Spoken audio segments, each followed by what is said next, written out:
Cities forced to cut services to deal with migrant crisis. These illegal immigrants are taken from American citizens, and with the Democrats and Biden, Americans will always be last. We know with Trump at least try to put Americans first. That was his slogan, and Biden's slogan is America last.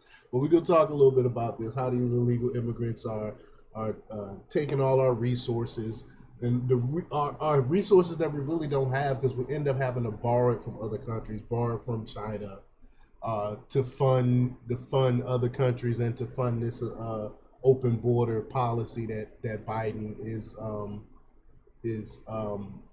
has been for since day one of his administration, even though he tried to lie and say otherwise. So we're gonna talk a little bit about that. But before we get started, go ahead and hit that like button, share this out so we get this information out there. Subscribe if you're not already a subscriber, and hit that alarm bell so you know when I'm putting out new stuff. Also, check out my link tree in the description. It has a link to my Patreon where I talk about things I can't talk about here. There's also a link to my Instagram and my merch store. Also, check out jdthepsychotherapist.com for news as well. All right, let's talk about this news. PJ Media reports that it's getting more difficult for cities to continue funding services at current levels when there are 30,000 to 90,000 new arrivals, all needing food and shelter. Denver, which has more migrants per capita than any other city, announced $5 million in cuts to city services for starters. So they're cutting $5 million that's supposed to go to the city, the people of the city of Denver. Think about that. These are social services, things that help people. They're cutting $5 million of that to go to people that's in this country illegal. The people are breaking the law to get into this country. Make this make sense to me. The city has already spent $180 million to care for migrants. Chicago has cut the transit budget by 30%, with 25% cuts in services and fare hikes. That's a lot. And in big cities across the country, Democratic mayors are begging Joe Biden for assistance. And Biden says it's the fault of Congress for not appropriating the money. But the executive has a lot of discretion on how to allocate some funds. And Biden finds it politically expended to ignore the calls for help from the Democratic brethren and try to hide the crisis from the rest of the voters. Chicago is typical. But again, he is the one that rolled back through executive orders all of Trump's border policies that was stemming people from coming to the border.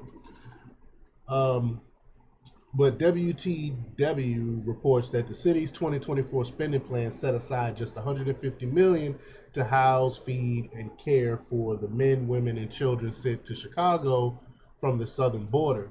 Less than half of what city officials expected to spend in 2023 to care for the migrants who arrived in Chicago after fleeing political instability and economic collapse before requesting asylum.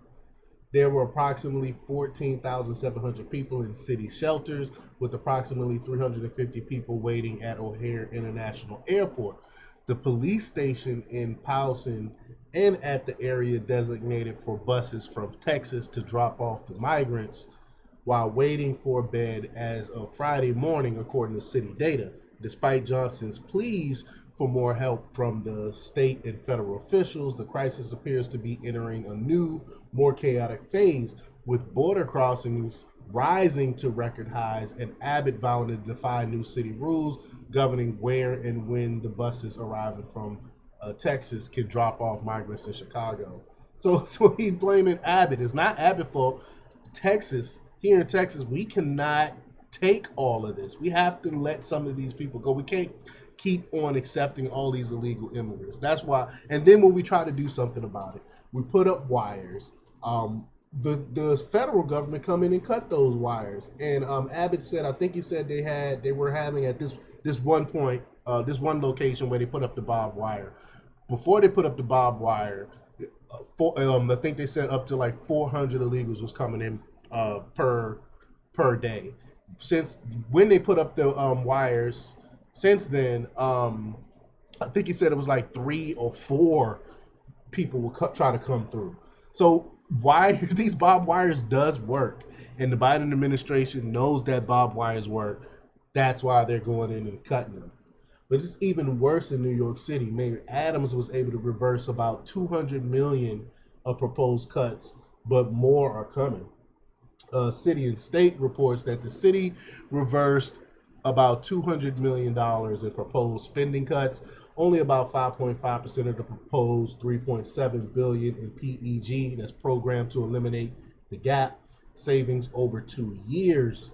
The reality is that the city could reverse those and balance this as and the next year's budget because revenues were stronger and the city was reining in another 2.9 billion of spending over the 2 years elsewhere, including reducing spending on services to migrants and asylum seekers, and assuming the state would increase its support for migrants. And robbing Peter to pay Paul is never a good idea in government budgeting. Both Peter and Paul usually end up robbing the taxpayer. In Denver, Chicago, and New York City are all cutting the budgets for migrants. And Chicago wants to kick migrants out of the shelter after 60 days. And Denver is making it easy for migrants to leave the city for somewhere else. New York is the worst off with few shelter beds and a growing migrant crime problem. Joe Biden surveys the damage he's doing to American cities and tries to blame Republicans. It's not going to work. The Democratic mayors and big cities will still be begging for help by election day, and we know this is actually hurting Biden. We see it in the polls. We see it when we go watch people and listen to what people have to say. People are actually seeing the harm that the Biden administration is doing, and again, it's going to get a lot worse before it gets better. That's why he's trying to deflect on everything and Biden is trying to blame everyone except for himself.